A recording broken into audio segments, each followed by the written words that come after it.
Welcome back to the Live to Grind podcast show. I'm Bernie C. Adams, and today we're in studio with Lewis Howes. How's it going, buddy? It's going well, man. Thanks. It's amazing. I love this studio, by the way. Thank you. The greatness sign, everything. I mean, you're... Phoenix Rising, yes. Yeah. The quote of The Rock to inspire him to come to my studio, yes, all of it's here. You'll get him. Yeah. You'll get him. He'll be here. It's happening. I know it's happening. You put it out like 2 years ago? 3.5 years ago. 3.5 years ago? Yeah. I imagine it'll probably happen in the next 6 months. We'll see. Let's hope. Yeah. So for you, I've been following you from podcasting. Actually, I got into podcasting because I saw what you were doing. I'm like, this guy's doing podcasting. I want to start my own show. And I laughed. You said earlier, it's like, if you want to start a podcast right now, don't do it. Right. Because it's so hard. And I've definitely seen the grind, I think 300 episodes in. But for you... It's a lot of episodes. I know, right? Three a week. It's a lot. 3 a week, it's a lot. But so for you, when you were a little boy, when you were a kid, when you were younger, what did you want to be when you grew up? What was your... For me, I was a pro athlete. Yeah. That's all I cared about. Just wanted to play sports and get paid to play. What was the reason behind that? Just you loved Seems sports? like fun. It seemed like it's fun. I get to perform in front of a bunch of people, and I got to do something I love to do. And that's all I wanted to do, was just have fun, play, and have people watch me. So what did you do to get to the point to get to the semi-pro? Well, it's professional. Or professional. It's like arena football. Yeah, arena just football. Not the NFL. Yeah. I really just had a dream. I think the thing that I was able to do well was just dream a lot. I was able to dream a lot as a kid and believe that my dreams were possible. And I focused on those dreams every single day, and that was to be a professional athlete. And I just said, okay, that's my strategy. Now I need a schedule. In order to have a great game plan, you need a strategy and a schedule. So I had the dream, which is my game plan. Then I created a strategy. Okay, what are the stages I'm going to get there? And then I scheduled it out. So every year, I committed to executing the workouts day by day. I would go to workout sessions. I would go to different centers. I would put in the work. Put in the work, man. It's just very simple. A lot of people don't have the strategy and the schedule, and that's how you get things done. So for somebody listening right now or watching who wants to make it in football, they're in high school, what's it really take, man? Well, you got to have the skill first. You got to have the skill. You got to have the skill. If you're not fast enough. So for me, my strategy was like, okay, I need to run a certain 40-yard dash. Yeah. That's what it comes down to. If you don't run a certain 40-yard dash, the chances are even slimmer if you're not at that mark. So for me, it was always, I need to work on speed. It was speed training every single day. It was jumping training. It was explosiveness training. That's what it was. Because I knew I would eventually get bigger and stronger. So I just focused on the speed. Because you can't train, you can't like teach speed. You've got to train it, and you either got the speed or you don't. And I was like close to getting it. So I trained it to try to get there better. And I only ran a 4.6, and that's still not fast enough, a 4.6 second 40-yard dash. So you got to have the skill. I mean, if you want to be the best in the world, you've got to be skills for it. So you had a setback when you got injured. Yeah. What was going through your mind when you realized you were no longer going to be able to play football? My whole identity was wrapped around this. My whole identity was, I'm an athlete, I'm a football player, and if I can no longer be that identity, then who am I? So it was like a question of like, well, who am I? If I'm not this, what am I? Who am I? What's my purpose? So it was a couple of years of trying to figure out, okay, what's the rest of my life going to look like, or at least the next 5 years or something. And it's hard, man. I think anytime someone goes through a breakup in a relationship, that relationship is your identity. Yeah. You're like, well, this is my partner, this is my girlfriend, this is my fiance, this is my... Your other half. Yeah, your other half. And everyone knew us as a couple, and now we're not. So that identity is stripped of me.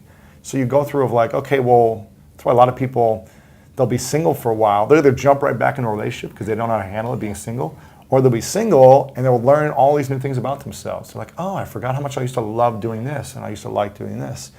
And they gain their kind of identity back. Same thing with a career. When you're with a brand for so long, and then you no longer work for that brand. So many people know you as the person that worked at that company.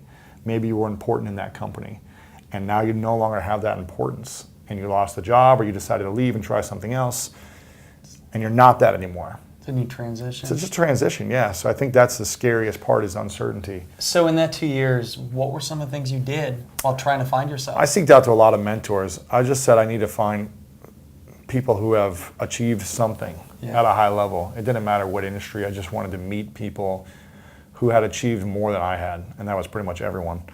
Who are some of the mentors? I had some local mentors in Columbus, a guy named Frank Agan, who was a great public speaker and also had written a bunch of books. He taught me how to speak, and I wrote my first book with him. Yeah. I had Chris Hawker, who was a friend of mine. He's been on the show, great guy. Yeah, he's a mentor and a friend of mine now, and he taught me about branding and design. He's an inventor.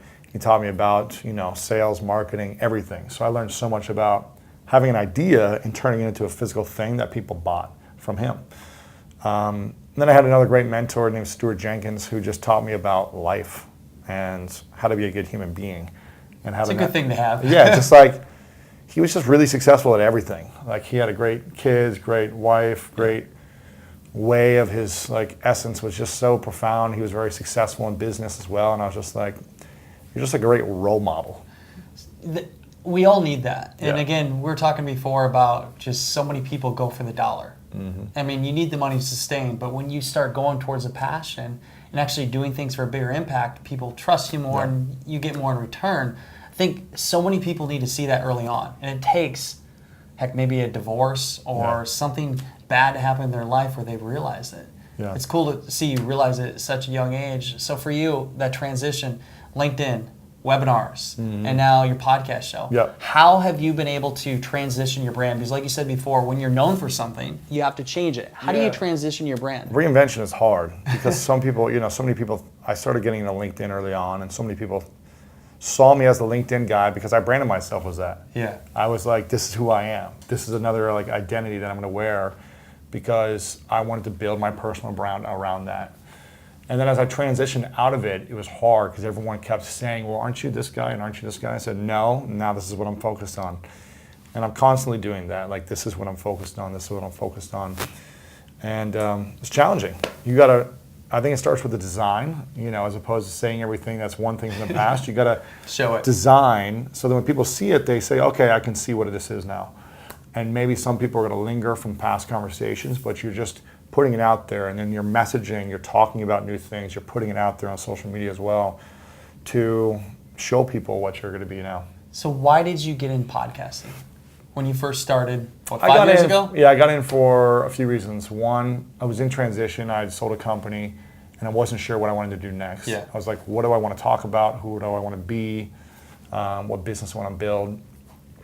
And I was in LA, stuck in traffic, and just kind of going through a lot of stuff in my life through the transition from my business, a bad breakup I was going through, and moving to a new city from New York where I was before. I just felt like a little stuck in general. Like everything was kind of off. And I said, I really want to do something for me that even if it doesn't make money, it would fuel me. And I have these great relationships with powerful and successful people in multiple industries. I just want to start having those conversations with people to learn myself and then also share that wisdom with others. Because every time I was having those conversations, I was like, man, if people could hear this, it'd be really powerful for them. And so that's why I created it. And I started asking a couple friends who had podcasts. I was just like, tell me more about this. Is this thing big, or is this going to be big? And they were like, it's our favorite thing to do. Quality leads for our business, and it's just fun. Who was your mentor at the time when you? I didn't have any mentors. I called Pat Flynn and I called Derek Halper, and I just asked them for 20 minutes, tell me about Podcasting. Just how it is for you and if you like it or not. And they were like, yeah, we love it. And so I was like, huh.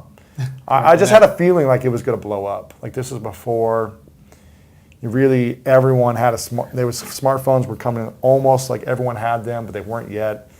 Podcasting was easier to access on the phones and in cars, and it was just starting to be easier than having to go on iTunes and find the link. It was just right on your phone. And so I just had a feeling like that was just going to take off. And then luckily it did. It did. It did. And Serial and all these other shows became mainstream, and I was like, oh, okay, cool. So I just kind of got in before everyone else tried to, and it was. So if somebody wanted to get in right now, what does that look like? Is it? Yeah, I would say don't. I would say Don't don't do it unless you're going to be so different and unique. If your show is going to be anything like someone else's show, then don't do it. Then what would you tell them to do instead? I would say create a series that's never been done. So if you're going to do a podcast, create a series of something that's never been done, and do it so well produced that people have to talk about it. So if they didn't do podcasting, what would be your other option? I think video is just going to constantly be big. I agree. If you're trying to get if you're trying to build an audience and get content out there, I think video is powerful. and personal brand, I think video content is powerful if done well and done right. So tell me your transition, because you're doing podcasting, but you're doing a lot more video. Mm-hmm. What's next for you with video? Well, documentaries. Yeah. I think I'm always trying to push the boundaries of telling stories and providing valuable content. And now the whole wave is everyone's in a podcast. Mm-hmm. So I'm thinking, well, what's the thing that no one's willing to invest in because it's hard and it's challenging and it's not easy to do and they don't know how to get into it. And I see Netflix and Facebook and these other platforms who are buying content, premium content, as a place to get in and tap into new audiences. So we're filming a documentary right now. I think you saw it at the Summit of Greatness. Yeah. And it's a big investment. It's a lot of money. It is a lot of money. It's a lot of money. Exactly. It's a lot of time. It's a lot of energy. It's a massive risk. But I've also felt like I've put in the reps and I've got the team that has proven results from doing documentaries before with other big names that I'm like, okay, even though it's a big risk and a lot in terms of the money, I feel like it could pay off in such a massive way if we execute it the way that they have in the past and that I can, and with my relationships. I think it could be massive. And so it's like using the theme of video and storytelling and creating content and thinking of creative ways to get ahead of the curve, not jumping into something now in an average way. If you're going to jump into something that's already taking off, like podcasting, make it so unique, so different that people have to talk about it. But they're probably not going to listen to you unless you've already got a massive audience. Yeah. So what's the angle that's going to be different than all the other podcasts? If it's a business-related show, what's the angle that's different than every other business-related show? If it's a fitness show, what's the angle that's different than every other show? And do that. But I'm always thinking of, okay, what's the thing that is going to be accessible in 2 to 3 years but isn't yet? Yes, storytelling is the most powerful thing we have. And you look at, just past history, storytellers grow an audience. And with video, you can see it's more than just hearing. You can multi-purpose it. And that's why I'm also just investing in video. And yes, it is very expensive. Expensive, man. But a lot of time. You guys shot this TV show a year ago. Oh, man, it's Over 16 a year ago, months. right? And And it's we were still not supposed to done. launch, So And it's out right now, but it was like took a long time. It's always longer than what you think. It's long, man. It takes a lot of energy. But that's why, this book that I've got right now, or any book, it's a 2-year process. And most people don't have the patience to wait that long. The long run, man. And so I'm willing to invest in something that's not going to come out for 2 years because I know the potential that piece of one content will have, whether it's a book, a documentary, that it's a one piece of content that is produced and packaged in such a way that can actually infect humanity with a positive result. And as opposed to just like, let me be consistent on social media and post out little stuff here and there, that's fine. But if you really want to make an impact, I think you got to be willing to put out these cornerstone pieces of content. With purpose. And so that's why I have books, and I'm going to do another book, I think, next year, because I just believe that there's something about a cornerstone piece of content that helps you stand out as an entrepreneur or as a personal brand. That's why I'm doing a documentary, because I believe it would be a cornerstone piece of content that people will be like, how the fuck did you guys do this? And how'd you pull this off? And wow, it's so interesting and inspiring. And wow, it's like so unique and different. And I just want to talk about it. I want to tell my friends. And then they want to tell their friends. And you're just spreading the message that you want to spread because you do something unique as opposed to do something like everyone else. Well, let's talk about, everybody wants to do a book. And you say it takes time. New York Times bestselling author. What kind of work? Like, give us, seeing firsthand, what does it take to hit a New York Times bestselling author? Specifics. Luck. Grind. Well, New York Times is hard because it's based on an algorithm that doesn't really matter how many books you sell or how much press you get. You can do the best you can by diversifying your sales from Amazon to Barnes & Noble to local retailers to getting a lot of mainstream press to book touring to all these other things. But it doesn't matter. It matters to a committee of what they think is worthy of the list. So that's why the Wall Street Journal list is based on the number of sales. That's why anyone can hit that list. Yeah. Because if you get a certain number of sales Anybody that week, can buy their way. You can get there, yeah. New York Times is more subjective. It's based on what people think is credible. That's why a lot of YouTubers aren't making the list with their big, their big books that they have, because the New York Times is just saying, well, I don't know if that's credible enough or what we want to be on the list. They may sell tons more copies than other people, but someone else's topic gets there. So I think you just got to try to be the best you can be. And give it all you got. Yeah, that's it, man. But yeah. So the video side of things, again, I'm very obsessed with video, obviously, from Chris' show and other projects. Where do you see, because Netflix obviously is big, Facebook is big, they're competitors. Yeah. Where do you see it going in 3 years with video? What's going to happen with this? I see Netflix is just going to keep growing, and then there's going to be other people trying to compete. Hulu, Amazon, they're all creating great content as well. What do you think Handmaid's Facebook will Tale do? was huge. I think Facebook is going to ultimately either going to be neck and neck with Netflix, or they're going to fail. Yeah. I think they're going That's to be, maybe one day they'll be able to take over Netflix, but I think for the next 5 to 10 years, they're going to have to take a while to catch Netflix. It's going to take 3 to 5 years, I think, to catch them. And they're going to have to invest a lot and create amazing content. And it's going to be different, though. You're going to go to Netflix to watch more movies and documentaries and series. On Facebook, I think you're going to be watching more mini TV shows. So I think it's going to be almost different platforms still. Competing in some ways, but I think it's going to be a while until Facebook's like doing the massive movies like Netflix is doing, to where you're going to want to go there and watch a 90-minute show or a series of like binge watching on Facebook. I'm not sure if that's going to happen yet. But I think it's going to get there eventually. There's competition. I mean, that's why I'm looking like, and isn't it crazy to see? I mean, we're both in Think and Grow Rich: The Legacy. Yeah. And with that movie, I mean, there's so many options. And do you do the Netflix? What option is going to be the best? Where is everyone? For that movie, you mean, or for? For anything, for that as well. But look at millennials. I mean, I don't watch TV. Yeah. Netflix I watch Netflix every once in a while. Yeah. But just the transition, and I want to talk about Think and Grow Rich. So I read it when I was 20. I'm 27 years old. Completely changed my life. Yeah. Tell me how that book, because now it's a movie and it's out, and I'm honored to say we're in that together. Yes. Tell me how that changed your life, how you think. I remember I was in someone told me to read it. I think I was 22 or 23 when I was broke, and it was like a book club. Once a week we got on the phone and we would like coach and talk to me about like what I learned and the lessons. And I actually didn't get through it. I only got through like the first 4 or 5 chapters.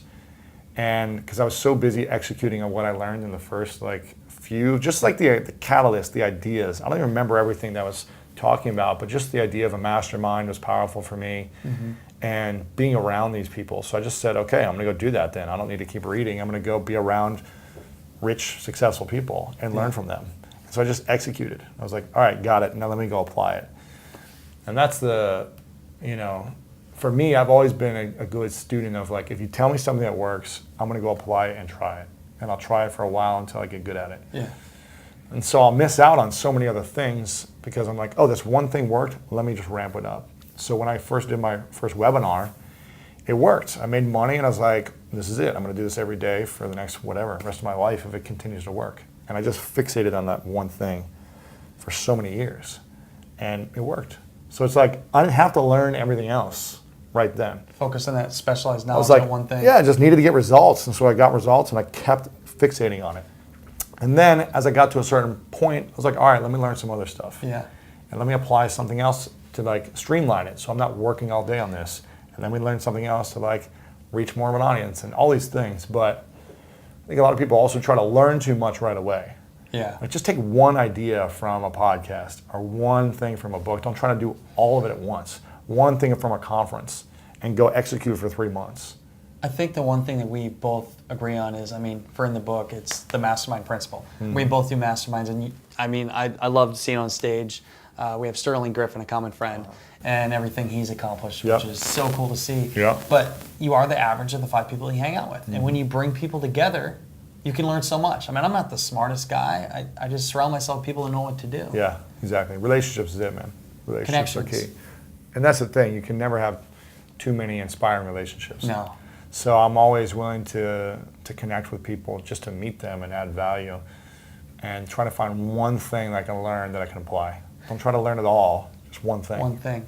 It's cool to see because you're talking about books and now doing your own documentary and Think and Grow Rich book, and now it's a movie. And just the power of, in this day and age, we have to have video. Yeah. With ADD, all these people always like they're focused on so many different shiny objects. But if we can create a video that inspires, motivates, and educates people and entertains them because they need that, you can make a big impact. You can. And people will remember these videos. You know, think about what's your favorite movie of all time? Top couple. Oh, anything with Will Smith. Will Smith. Which one? What movie I Am Legend. I like. What is it? What's a moment in I Am Legend to you that stands out if you think about it right now? Like one of the scenes. What's he doing? It was emotion, man. It was just his emotion on his face, and just seeing him thinking about the action scenes. Just the emotion from him doing something, and I think it was probably the part where it was close to death for him, and just in that moment, it's like, whoa. It's that moment, you know? Mm-hmm. Yeah, I remember the scene in there where he has to kill his dog. Yeah. And he's like strangling his dog because he got bit or whatever and he got infected, and then he's like sad because he's like, I have to kill my dog right now, and I'm strangling him, and I think he shoots him or whatever he does. But it's that emotion, you know, again, it's a story that we remember and it's relatable to something in our life. And for me, that's the power of video. It's like when you can tap into that emotion, people remember the feeling. And you remember these movies because of a feeling it gave you. It's a feeling you make. Yeah, it's a feeling you create in people's hearts. And that's the power of video. And that's why I look at all these actors, and when I watch the movies, it was that feeling they gave me. And that's what drove me, and same for you, I imagine, is giving that feeling to other people. That's it, man. To motivate them. And it's not so much of what they said, it's how they made you feel. The power of video. So obviously we got the book here, and this is going to be out. Talk about this. Yeah, the Mask of Masculinity. I just started asking myself after my last book, everyone was like, what's next? What's next? And I was like, well, I'm focused on now. I'm focused on like what's now first off. But I just started asking myself, what's been the most meaningful thing for me over the last few years that's helped me grow? And it was all the stuff that I talk about in the book of the things that were holding me back my entire life were also the things that were helping me achieve everything I wanted. Yeah. And so it was very confusing because I was achieving everything, but feeling very unfulfilled inside when I would achieve these things. So I wanted to dive in deeper. And then I was getting very angry still. I was getting angry, resentful, passive aggressive. And I wasn't feeling authentic fully because I was afraid to share with people things about my life. And when I started to open up and share in an organic, vulnerable way with people, they said that they trust me more. They said that they wanted to work with me more. They said that they were like inspired more. They would follow me anywhere. I was like, what? It was just crazy, man. And so I said, wow, this is where a lot of the pain in our world is stemming from. It's from men who are hurt, who don't know how to express themselves in a healthy way. I didn't know how to express myself in a vulnerable way because I was afraid to. I was afraid of what people would think about me, what they would say about me, if they would accept me, if they would be friends with me. So I let my expression out through anger or through attacking or through needing to be right or through needing to win all the time, needing to put others down as opposed to lift others up. And it just never felt good at the end of the day.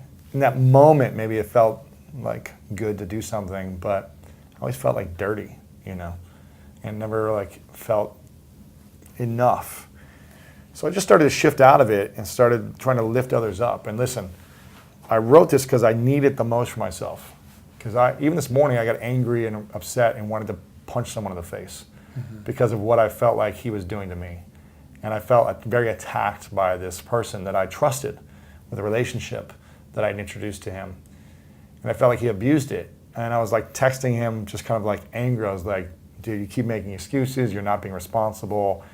And I still get mad. I still get angry. I still get frustrated. So I wrote this for me to constantly remind myself that getting angry, trying to get back at someone, making someone wrong constantly does not support my vision of impacting people. We have to surrender. Yeah, or just take it to breathe and express it in a different way than just trying to be angry and make them wrong or us needing to be right or whatever. Because again, for 30 minutes, I was stressed out, I was overwhelmed, I was angry, and it gave that person my power, as opposed to me saying, you don't have power over me. This isn't okay, but I'm going to handle it with more grace and get to the bottom of this and make sure it's complete, and then go back to focusing on my vision, because that's what matters in the world. Not fixating on one thing of a guy who tried to hurt me or attack me or whatever the story I'm telling it about myself. It takes me away from impacting other people. And it makes me upset inside. It makes me like residual pain. It's like, it doesn't feel good. takes a lot of courage, and I'm glad you wrote this book because there are so many people, even people I know that are close to me, who have been affected when they're younger, or whether they've been sexually abused or anything, and most people don't want to talk about it. And their life is controlled from somebody else that did something to them, or whatever it may be. So this is needed. I'm glad you did this. And I just want to acknowledge you before we end, Lewis. You know, I don't think you realize the impact you've had on my life. 3 years ago, I studied podcasting. I did podcasting because of you. I said one day I'll interview Lewis Howes, and it's cool to see just working with you on different projects and where things can go if you really work hard, you believe in yourself. And also I want to thank you for inspiring me, because I had many people that told me about the program for MITT, and really I always looked up to you, and I did it because I knew you did it, and my life has completely changed.